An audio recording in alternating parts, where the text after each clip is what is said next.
கர்த்தருடைய பரிசுநாமத்துக்கு ஸ்தோத்திரம். நம்முடைய கிறிஸ்தவ மக்கள் அநேகர் நம்ம தேவனை எதற்கு தேடுறோம்னா, இந்த உலகத்தின் ஆசீர்வாதத்துக்காக தான் தேடுறோம். உண்மதாங்க. மேபி நம்ம வெளிய சொல்லாம இருக்கலாம். நம்ம ஜெபிக்கிற ஜெபங்கள நீங்க எடுத்து பார்த்தீங்கன்னா தெரியும். நம்ம என்ன மாரி ஜெபங்கள் நம்ம ஜெபிக்கிறோன்ட்டு. நம்ம போடுற பெட்டிஷன்ஸ் என்னவா இருக்குன்னு நீங்க பாருங்களேன். நம்மளோட நெறைய லிஸ்ட் வச்சிருப்போம். அந்த லிஸ்ட்லாம் எடுத்து பார்த்தோம்னா, அத ஒரு தடவ நீங்க கோ த்ரூ பண்ணி பாருங்க. அந்த லிஸ்ட்ல என்ன இருக்குன்னு சொல்லி நீங்க செக் பண்ணி பார்த்தீங்கனாலே தெரிஞ்சிரும். நம்ம என்ன மாரி காரியங்கள் நம்ம ஜெபிச்சு கொண்டிருக்கிறோன்ட்டு. எல்லாமே இந்த உலகத்தின் ஆசீர்வாதத்துக்காக தாங்க நம்ம ஜெபிக்கிறோம். ஆனா கடவுள் அழகா சொன்னார் இல்லையா? முதலாவது தேவனுடைய ராஜ்யத்தையும், அதன் நீதியும் தேடுங்கள். இவைகளெல்லாம் உங்களுக்கு கூட கொடுக்கப்படும் சொல்லி மத்தேயுல அழகா ஏசப்பா சொல்லியிருப்பாங்க. இயேசு கிறிஸ்து மத்தேயுல சொல்லியிருந்தாலும், அதன்படி வாழ்ந்தவர் வந்து ஆபிரகாம் தாங்க ஆக்சுவலா. ஊர் என்ற கல்தேயர் தேசத்துல இருக்கிறார்.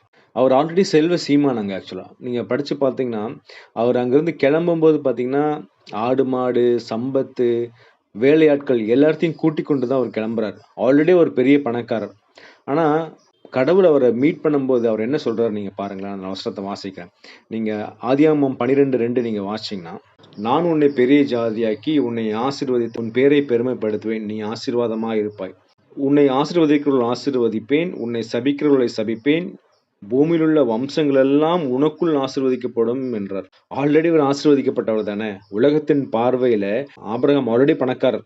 செல்வ சீமான். ஆனாலும் கடவுள் எதற்குங்க அவள ஆசீர்வதிக்கணும்?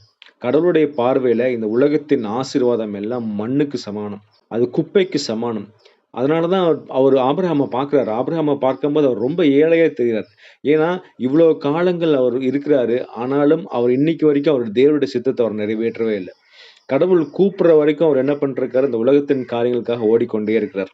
இந்த உலகத்தின் காரியத்துல சம்பத்துக்காக சம்பாரிச்சு கொண்டிருக்கிறார். பணம் சேர்த்துக் கொண்டிருக்கிறார். ஆஸ்தி சேர்த்துக் கொண்டிருக்கிறார்.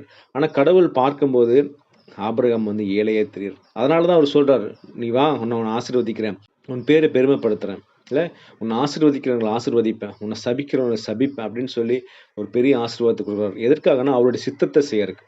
இல்ல, ஆபிரகாம் மூலியமா ஒரு ஒரு பக்தியுள்ள சந்ததி, ஒரு பரிசுத்த சந்ததி வரணுங்கிற அந்த ஒரே காரணத்துக்காக தேவன் வந்து ஆபிரகாம வந்து ஒரு என்ன பண்றார், பிரிச்சு வேறு பிரித்து எடுக்கிறார்.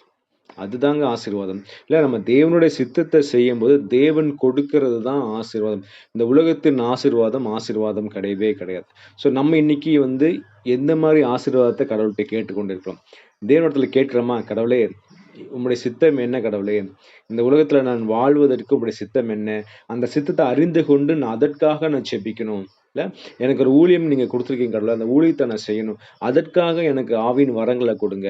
ஒரு இடத்துக்கு போக சொன்னா, போய் உமது வார்த்தையை சொல்றதுக்கு எனக்கு பெலத்த குடுங்க. நான் ஒரு இடத்துல நான்